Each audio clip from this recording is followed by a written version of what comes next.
Hello guys, welcome back to our channel.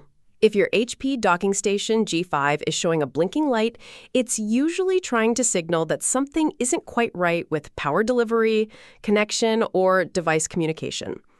At first glance, it may seem like a serious hardware issue, but in many cases, that blinking indicator is simply a warning that the dock isn't receiving stable input or isn't properly linked to your laptop. Since docking stations handle multiple connections at once, even a small disruption can trigger that blinking behavior.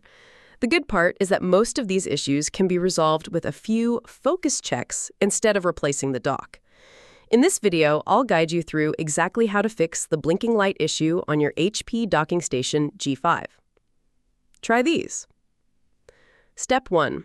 Disconnect the docking station from power and unplug all cables. Step 2. Wait a few moments to fully reset the dock. Step 3. Reconnect the power adapter securely to the docking station. Step 4.